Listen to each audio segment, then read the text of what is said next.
Hi, welcome to today's Piece of Peace. Starting off this morning just with worship, thanking the Lord for a getaway from the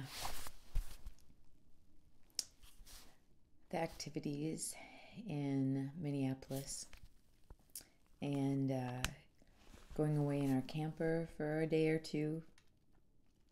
Felt very peaceful. And I was thanking the Lord for that. And thanking Him for time with grandchildren and watching the joy in their lives as they enjoy the simplistic things of freedom and riding a little bike and nature, calling out to the birds. My son put together a short film of him and his daughter and how he was drawn to her attention of the here and now, and how beautiful it is, and how children can kind of ground you in that, the here and now. They live there quite frequently, and I love being there with them. I was thanking the Lord for that, and I was thanking Him for worship, and He brought me into Scripture this morning in Luke 12. And I will read to you. We're going to read 22 through 34. He says, "Do not worry." Then Jesus said to His disciples, "Therefore I tell you, do not worry about your life, what you will eat, or about your body, what you will wear. Life is more than food, and the body more than clothes. Consider the ravens. They do not sow or reap. They have no storeroom or barn, yet God feeds them. And how much more valuable are you than the birds? Who of you, by worrying, can add a single hour to his life? Since you cannot do this very little thing, why do you worry about the rest? Consider how the lilies grow. They do not labor or spin, yet I tell you, not even Solomon in all of his splendor was dressed like one of these. If that is how God clothes the grasses of the field, which is here today and tomorrow thrown into the fire, how much more will He clothe you, O you of little faith? And do not set your heart on what you will eat or drink. Do not worry about it, for the pagan world runs after such things, and our Father knows that you need them. But seek His kingdom, and these things will be given to you as well. That particular verse stood out. Seek His kingdom, and all these things will be given to you as well. Do not be afraid, little flock, for your Father has been pleased to give you the kingdom. Sell your possessions and give to the poor. Provide purses for yourselves that will not wear out, a treasure in heaven that will not be exhausted, where no thief comes near and no moth destroys. For where your treasure is, there your heart will be also. I'm reading out of Our Daily Bread, a small devotional that you can download an app on your phone for, or order these little booklets online. They'll send them right to your house. This particular devotion was written by Julie Schwab, and it's titled Quarantined by Fear. Seek His kingdom. Luke 12:31. In 2020, an outbreak of the coronavirus left the world in fear. People were quarantined, countries were put under lockdown, flights and large events were canceled. Those living in areas with no known cases still feared they might get the virus. Graham Davey, an expert in anxiety, believes that negative news broadcasts are likely to make you sadder and more anxious.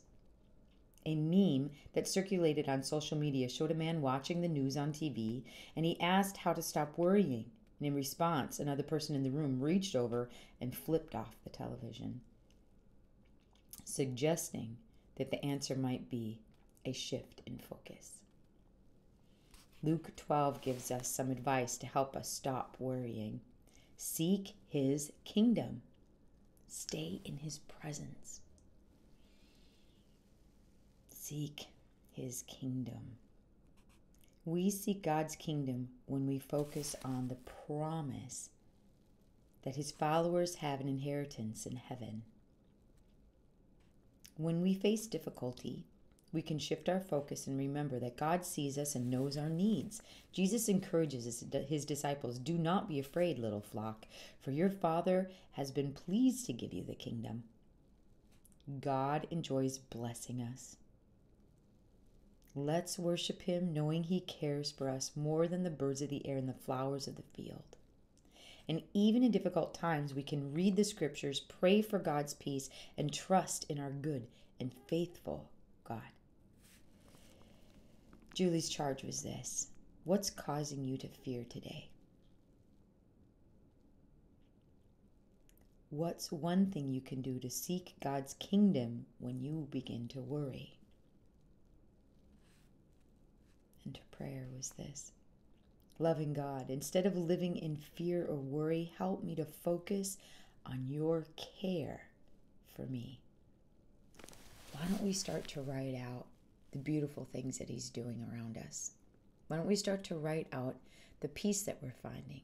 Or when he draws our attention to what a child is doing, living in the here and now, calling out to the birds, riding her bicycle, and delighting in it. We can learn a lot from the wee ones.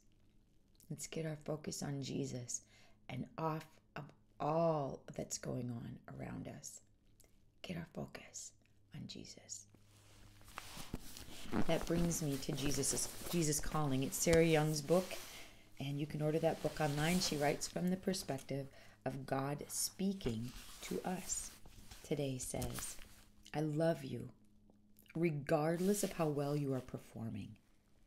Sometimes you feel uneasy, wondering if you're doing enough to be worthy of my love. No matter how exemplary your behavior, the answer to that question will always be no. Your performance and my love are totally different issues, which you need to sort out. I love you with an everlasting love that flows out from eternity without limits or conditions. I have clothed you in my robe of righteousness, and this is an eternal transaction. Nothing and no one can reverse it. Therefore, your accomplishment as a Christian has no bearing on my love for you. Even your ability to assess how well you're doing on a given day is flawed. Your limited human perspective and the condition of your body and its merciful variations distort your evaluations.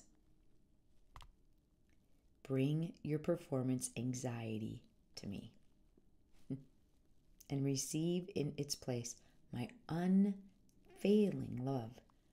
Try to stay conscious of my loving presence with you in all that you do, and I will direct your steps." Stay in his presence. Stay in his peace.